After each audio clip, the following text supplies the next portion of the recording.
ఒక మారుమూల గ్రామంలో దుమ్ముతో నిండిన దారులు. ఆ గ్రామంలో రవి అనే బాలుడు నివసించేవాడు. అతని ఇల్లు గడ్డితో కప్పబడిన చిన్ని గుడిసె. నిశ్శబ్దంతో నిండిన రాత్రుల మధ్య రవి శ్రద్ధగా చదువుకునేవాడు. వర్షాలు పడ్డ ప్రతిసారి ఇల్లు కారేది, నీరు వచ్చి ఇంట్లో చేరేది. అయినా రవి అలాగే చదువుతూ ఉండేవాడు. అతని తల్లిదండ్రులు రాత్రి పగలు కష్టపడేవారు, కానీ రవిని మాత్రం బాగా చదివించేవారు.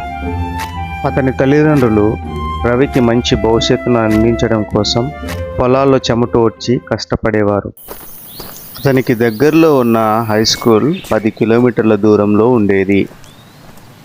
పాత పుస్తకాల సంచిని భుజాన వేసుకొని అరిగిపోయిన చెప్పులతో రాళ్ళ దారుల్లో నిర్మానుష్యంగా ఉన్న పొలాల గుండా అతను నడిచి వెళ్ళేవాడు.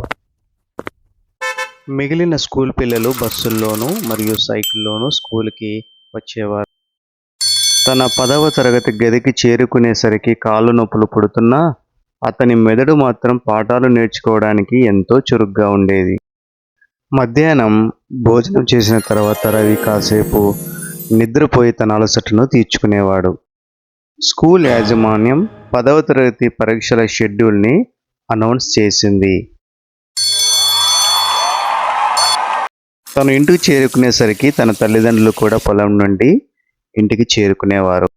రవి రాత్రి పగలు మరింత శ్రద్ధగా చదివేవాడు. అతని తల్లిదండ్రులు కూడా రాత్రిళ్ళు పనిచేస్తూ ఉండేవారు. తమ కొడుకుని ఎంతో ఆశగా ఆశ్చర్యంగా చూసేవారు. మొదటి పరీక్ష రోజున తమ తల్లిదండ్రుల ద్వారా ఆశీర్వాదం తీసుకుని పరీక్షలకు బయలుదేరాడు. తన హాల్ టికెట్ నెంబరు బోర్డులో చూసుకుని ఎగ్జామ్ హాల్లోనికి వెళ్ళి శ్రద్ధగా పరీక్ష రాశాడు. 10వ తరగతి పరీక్ష ఫలితాల రోజున ఆ గ్రామం మొత్తం ఎంతో ఆసక్తిగా ఎదురు చూస్తుంది. రవి కేవలం పాస్ అవడమే కాదు, జిల్లా మొత్తంలోనే టాప్ ర్యాంకర్గా సాధించాడు.